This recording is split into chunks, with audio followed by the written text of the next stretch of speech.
Bonjour à tous et merci d'être ici pour assister à cette présentation. On va parler ici de Marketing Cloud et en particulier de toutes les applications qui peuvent venir compléter Marketing Cloud via notamment l'AppExchange, mais pas que. Donc, pour me présenter rapidement, je suis Juliette Inkeller, je suis Senior Marketing Scientist chez Almadia CX, qui est une agence et un cabinet de conseil qui adresse tous les sujets autour de la Customer Experience et également une ESN qui intègre certaines solutions du marché. Voilà, j'ai 13 certifications et accréditations sur Salesforce, environ 11 ans d'expérience dans la mise en place de dispositifs marketing digital. Donc j'accompagne vraiment les entreprises et les directions marketing dans la mise en place de dispositifs marketing. Et c'est ma première contribution à l'écosystème Salesforce et ma première présentation. Donc, je suis ravie que ce soit ici dans sa prépa training.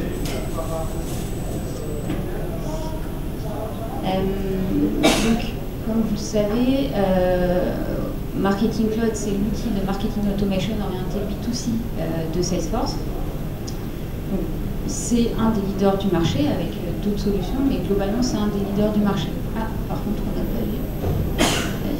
Tac. Donc, c'est un des leaders mondiaux sur ce périmètre-là.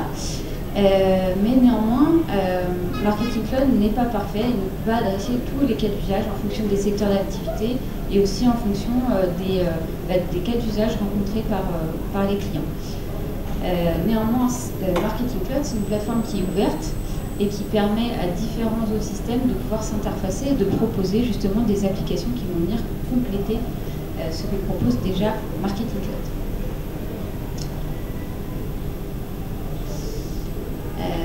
Aujourd'hui, nous avons réalisé, je dis nous parce qu'à la base, c'est Cyril Lu qui devait animer cette session. Je l'ai remplacé au pied levé parce qu'il avait une urgence personnelle. J'en suis ravie et il s'excuse pour cette absence. Mais néanmoins, on a préparé cette présentation ensemble. Donc, nous avons réalisé une sélection de certaines applications par catégorie d'usage. Donc on va suivre Brandy et Astro pour les découvrir au long du parcours. Ensuite, on aura une petite session de questions-réponses où on pourra poser toutes vos questions.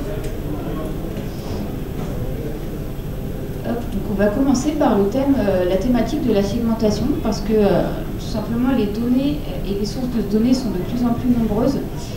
Et cela peut devenir fastidieux dans Marketing Cloud, par exemple, de les exploiter, pas que dans Marketing Cloud, mais en particulier dans Marketing Cloud, sans un background technique. Aujourd'hui, la segmentation dans Marketing Cloud repose principalement sur les filters Data Extension. Une fois qu'on a mis en place toutes les Data Extensions qui vont composer le data model, et ça a certaines limites. Donc voici quelques apps qui nous permettent de dépasser un peu ces limites et d'aller au-delà. Donc la première app que je vous propose, elle est très connue et elle est gratuite, c'est Query Studio for Marketing Cloud. Donc c'est une application, c'est un package gratuit de Salesforce Lab qui est mis à disposition, qui vous permet de construire des requêtes SQL. Donc c'est plutôt adressé à un public qui maîtrise le SQL, un peu développeur, un peu technique, qui va pouvoir, ça permet de réaliser des requêtes SQL, de les tester, de valider leur syntaxe et ensuite de pouvoir les enregistrer pour ensuite être utilisés dans Automation Studio. Donc l'avantage, c'est qu'on n'a pas besoin de lancer une automation et d'attendre d'avoir le statut et donc de pouvoir gagner en agilité dans la mise en place de nouvelles automatisations. Néanmoins, ça reste technique. Et pour les directions marketing, les directions métiers qui vont exploiter la donnée pour réaliser des ciblages, faire de la segmentation, il y a un autre gros acteur du marché qui s'appelle DE Select, qui est assez connu. DE Select Segment qui permet de venir réaliser de la segmentation en drag and drop en définissant les jointures entre les tables de façon vraiment métier. et en réalisant des filtres et en sélectionnant les champs qui sont pertinents pour la personnalisation ensuite. Tout ça sans SQL. L'avantage également de DESelect, c'est que ça va vous permettre d'avoir des listes déroulantes de valeurs. Ça peut paraître basique, mais c'est quelque chose qu'en natif Marketing Cloud ne propose pas. Et dans un champ, savoir toutes les valeurs qui sont disponibles pour pouvoir effectuer une segmentation. Et enfin, on a Activation Studio sur le module segment qui fait à peu près la même chose que DESelect. La subtilité, c'est que DESegment va se baser sur le modèle de données qui est diffusé dans Data Designer. On ne va pas pouvoir, comme dans DESelect, créer des jointures entre les tables. On va uniquement se baser sur le modèle de données qui est dans Data Studio. Mais de la même façon, en drag and drop, on peut réaliser des filtres.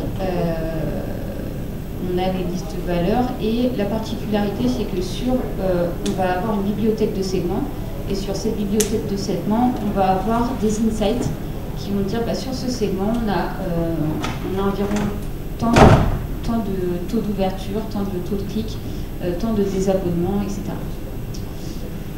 Donc vous voyez, alors je ne sais pas si c'est très visible en ce qui concerne les prix. Donc Salesforce Lab, c'est une application gratuite, donc là il n'y a pas de question à se poser. Sur DESelect, ça commence à partir de 600 € donc par entreprise et par mois. Et Activation Studio, c'est à partir de 350 € par mois. Donc, je dis à partir parce que bien sûr il y a différents niveaux de fonctionnalités derrière et donc potentiellement ça peut être un peu plus. Ensuite, on va passer à la thématique du scoring, parce qu'aujourd'hui, le scoring, il est très bien adressé dans Pardot, qui est maintenant appelé Marketing Cloud Account Engagement. Il est possible dans Pardot de réaliser un scoring des prospects. Et ça, c'est super important parce que ça permet aux commerciaux de savoir où mettre l'effort et venir sélectionner et venir adresser les prospects avec le plus de potentiel, qui ont le plus d'interaction avec la marque. Donc aujourd'hui, c'est un peu une fonctionnalité qui manque sur Marketing Cloud, même s'il commence à être adressé par des modules comme personnalisation. Mais aujourd'hui, du coup, on a sélectionné deux applications qui permettent d'effectuer ce scoring et de l'utiliser à des fins marketing dans les journeys, notamment pour pouvoir segmenter les audiences, réaliser des personas et ensuite réagir en fonction du comportement client. Donc on a notamment SalesWings qui va en fait détecter les différents signaux. Notamment, on va pouvoir mettre un SDK sur le site web pour définir si la personne a par exemple, télécharger un livre blanc, cliquer sur telle page, visiter telle page. Et on va combiner ça avec les données qu'on a dans le CRM. Donc, est-ce qu'elle a réalisé un achat, est-ce qu'elle a cliqué sur un email, etc. Et sur tous ces événements, on va pouvoir appliquer une valeur, un score, donc plus 5 points, plus 10 points, pour derrière identifier donc, les prospects et les clients à plus fort potentiel et qui doivent être adressés dans un parcours particulier. On a également Activation Studio Score Designer. Donc Activation Studio, on l'a vu dans la slide précédente. Donc ils ont à la fois un module de segmentation, mais aussi un module de scoring. Et donc dans ce scoring, quelle que soit la solution, ça va être encore une fois des solutions en drag and drop, où les règles sont vraiment réalisées depuis une interface vraiment user-friendly. Donc là, pareil, en termes de pricing, ils sont à peu près identiques. C'est à partir de 888 $ pour SalesWings et 950 € par mois, bien sûr, sur Activation Studio. Ensuite, la prochaine thématique, c'est le canal SMS. Donc, le canal SMS, c'est un canal qui génère beaucoup d'engagement. Parfois, les marchés qu'on souhaite adresser, les zones géographiques ne sont pas toutes couvertes par Mobile Connect de Salesforce Marketing Cloud. Donc, à ce moment-là, il faut réfléchir à des solutions tierces du marché. Ou parfois, ça peut arriver qu'une entreprise ait déjà une solution de SMSing et ne souhaite pas forcément aller vers une autre solution pour centraliser les interactions SMS au sein d'un seul et même outil. Donc là, on a sélectionné deux applications. La première, c'est Airship, donc Airship qui était anciennement AxEngage, qui propose tout simplement de couvrir tous les marchés. Y compris par exemple les dom-tom. Moi j'ai eu un projet dans le cadre duquel je n'arrivais pas à adresser les dom-tom sur le périmètre SMS. Eux, ils ont vraiment des partenariats avec tous les fournisseurs dans quasiment tous les pays. Donc là, c'est pour le SMS simple, mais c'est aussi une plateforme qui va adresser le push notif, les notifications web aussi, et nous permettre de réaliser un customer journey en venant taguer les contacts en fonction de leur comportement et de pouvoir les réadresser sur d'autres sujets ou par un autre canal. Également, on a SMS Magic, donc ça, c'est un éditeur qui est très présent sur le volet Salesforce Core, qui permet d'opérer le canal SMS sur Salesforce Core, mais également les canaux conversationnels comme WhatsApp, Facebook Messenger, etc. Donc là, on peut venir intégrer une petite activité dans Journey Builder et venir déclencher une interaction dans SMS Magic via Salesforce Core et en même temps la tracer dans Salesforce. Autre thématique, le canal courrier, parce que c'est encore un canal qui est utilisé dans pas mal de situations, dans certains secteurs d'activité pour adresser une cible spécifique. Typiquement, je sais que dans l'assurance, on a parfois des sujets de dématérialisation, des personnes qui ont un contrat depuis longtemps avec cette société qui n'avait pas fourni d'adresse email à l'époque, mais qu'on doit toujours continuer à contacter. Ou dans le secteur luxe, parce que c'est un canal qui est assez coûteux, on va pouvoir venir, par exemple, réactiver des personnes qui, par exemple, se sont désabonnées du canal email ou qui n'ont plus d'adresse email valide. On va essayer de les réactiver via un dispositif qui fait appel au canal courrier.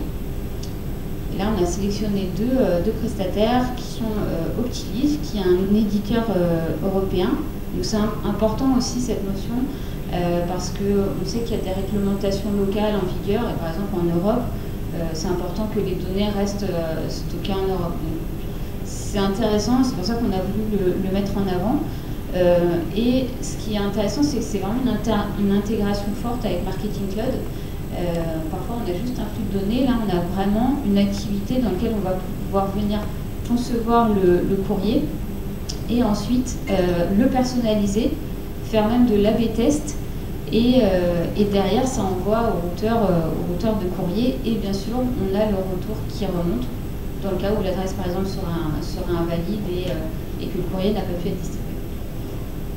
PFL globalement propose le même service avec la distinction que ce n'est pas forcément hébergé en Europe, mais ça peut être aussi un candidat pour ce type de cas d'usage. Et là, bien sûr, il y a des prix qui sont mentionnés. Donc, par exemple, 1 950 € par mois pour Optilis.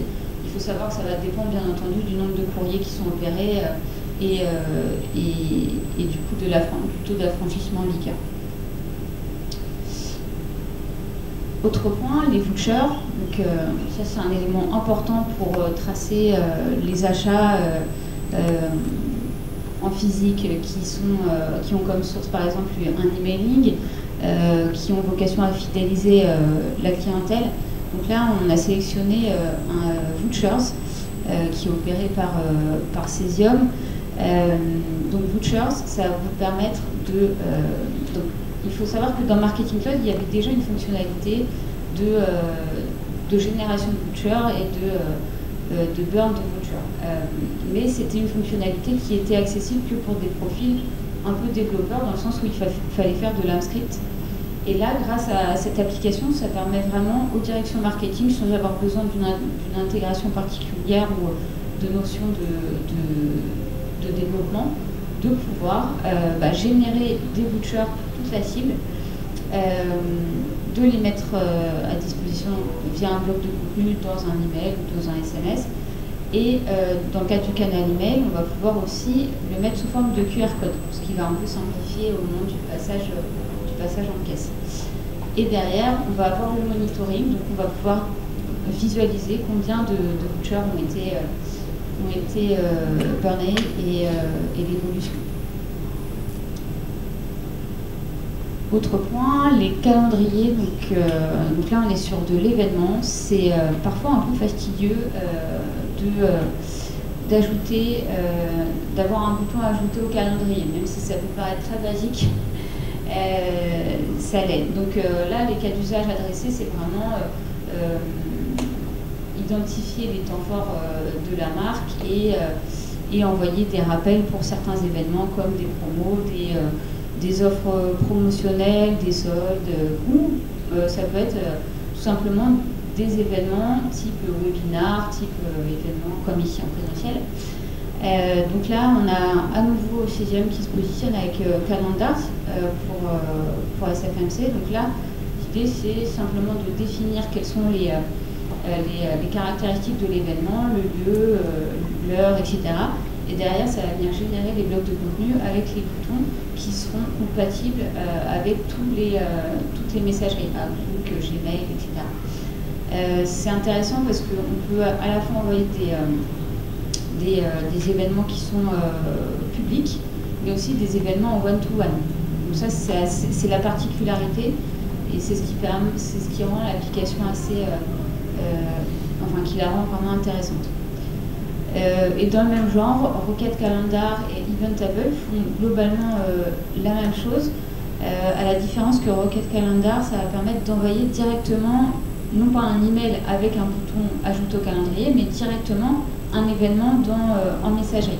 Donc ça peut être aussi vraiment intéressant dans certains cas d'usage. Et là, pareil, on voit que c'est totalement intégré avec Journey Builder. On définit l'événement, la date, etc. Et derrière, on va venir envoyer soit l'email, soit le SMS qui promeut l'événement. Donc là, pareil, on a des tarifs qui sont un peu disparates. Ça part de 20 $ pour Cesium par mois jusqu'à 350 par mois pour Eventable qui propose bien sûr plus de fonctionnalités. User Generated Content. Donc là, tout simplement, les contenus des campagnes marketing peuvent parfois tous se ressembler. Et là, l'idée, c'est de générer vraiment de l'engagement et surtout de faire parler les clients actuels de votre marque. Donc typiquement, ça va se baser en fait sur du contenu qui a été vérifié avant, bien sûr, qui émane notamment des réseaux sociaux comme Instagram, Pinterest, ou de flux RSS comme Email Content Personalization. Donc là, vous allez en fait avoir une plateforme qui va vous permettre de monitorer le contenu qui est publié sur votre marque par vos clients et derrière choisir ceux qui sont pertinents et ceux que vous souhaitez exploiter à des fins marketing sur différents canaux. Et ensuite, dans Marketing Cloud, une fois que vous créez votre journey, vous mettez en place votre email et là, vous allez pouvoir sélectionner un bloc de contenu dans lequel vous allez pouvoir venir sélectionner quels sont les contenus relatifs à quelle catégorie de produits qui sont importants pour vous. Et ça permet vraiment c'est vraiment un plus qui permet d'améliorer la conversion au sein des emails. Et Email Content Personnalisation, globalement, fait la même chose, mais propose plus de sources de données, donc plus de flux qui viennent de différentes plateformes, et qui a un moteur aussi d'intelligence artificielle pour détecter quel est le meilleur contenu en fonction d'une thématique donnée.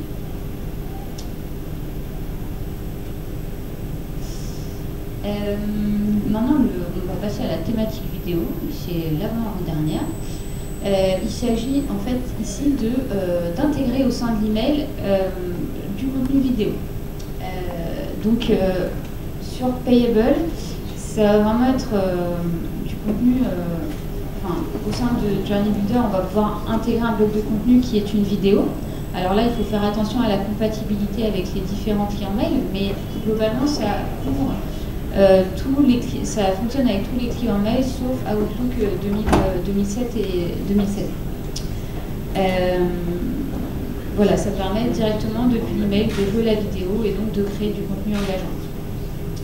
On va ensuite avoir Voodoo qui propose un service un peu différent, dans le sens où l'idée n'est pas d'intégrer au sein de l'email une vidéo, mais comme vous le voyez, en fait, dans la vidéo, on va avoir des pastilles qui vont permettre de cliquer sur un produit qui passe au moment de la vidéo. Donc, par exemple, voilà, si c'est Salomon, on va mettre un pouce sur des skis et on va pouvoir aller consulter directement la fiche produit.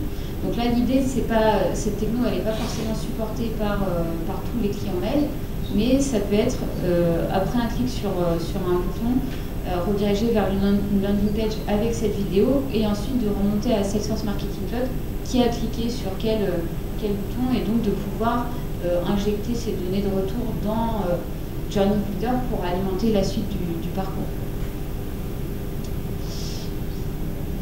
Ensuite, on passe à deux catégories qui sont un peu particulières parce que tout simplement, ce sont des solutions qui sont généralement prises pour, en dehors de Marketing Cloud, qui ont vocation à servir des usages plus transverses. Et donc, on a fait une sélection, mais bien sûr, il existe d'autres connecteurs du marché qui potentiellement peuvent couvrir votre besoin. Donc on a vu qu'on peut gérer plusieurs types de contenus, et si ces contenus sont utilisés à plusieurs endroits par plusieurs solutions, alors peut-être qu'il faudra optimiser la gestion de ces assets digitaux au travers d'un Digital Asset Management qui sera intégré à Marketing Cloud. Donc en gros, vous gérez vos contenus dans une seule et même plateforme, et derrière, vous les partagez avec Marketing Cloud. Comme ça, si demain vous avez une refonte de votre marque, une refonte des logos, vous faites la notification à un seul endroit et derrière ça propage vers tout votre écosystème marketing, dont Marketing Cloud. Et votre site web, votre site e-commerce, etc. Donc là, on a sélectionné deux connecteurs, mais encore une fois, ça dépend vraiment du Digital Asset Management dont vous disposez. On va avoir OpenText et Binder Digital. Là, l'idée, c'est vraiment de vous donner une idée de ce qu'il est possible de faire. Donc, en fait, on va avoir un bloc dans Content Builder qui va vous permettre d'accéder à la bibliothèque de blocs disponible dans votre Digital Asset Management. Et donc, de venir le glisser déposer dans Marketing Cloud. Et de la même façon, sur le volet loyalty, et j'en finirai là, on va avoir la possibilité d'interfacer certains acteurs du marché, donc Punch et Yotpo. L'intégration, elle n'est pas forte, dans le sens où on va simplement, entre guillemets, mais c'est déjà très bien, pouvoir synchroniser des données liées à la fidélisation. Donc les données d'achat, les données les meilleures offres possibles pour un client donné en fonction de sa fidélité et en fonction de son niveau dans le programme de fidélité, qui peuvent être basés sur l'intelligence artificielle. Donc voilà, on a fait le tour des solutions possibles du marché. Et bien sûr, c'est qu'une sélection. Est-ce que vous avez des questions sur ce qu'on a vu? Oui. J'aurais une question par rapport à Social Studio. Oui. Qui sera discontinué. Pour vous, et l'alternative? Alors, pour l'instant, l'alternative qui est la mieux intégrée, ça s'appelle Sprout, et ça permet en fait de faire de la veille sur les réseaux sociaux, de publier, et il y a une couverture partielle de ce que faisait Social Care. Donc dans Social Care, on pouvait remonter des posts directement dans Service Cloud. Là, il y a ce connecteur, mais il n'est pas encore aussi riche que celui que proposait Social Studio. Et sinon, il y a des acteurs qui sont vraiment indépendants, comme Suite, comme Agorapulse en Europe, et pas mal d'autres plateformes, mais c'est ceux qui me viennent en tête aujourd'hui. Pour l'instant, il n'y a pas réellement d'alternative. Ils ont des connecteurs qu'il faut aussi? Non, ils n'ont pas de connecteur pour eux. Après, le reste, pour ce qui est du reporting, ça va plutôt être couvert par Intelligence, donc anciennement Datorama. Mais pour l'instant, il n'y a pas un vrai remplacement à Social Studio. Est-ce que vous avez d'autres questions?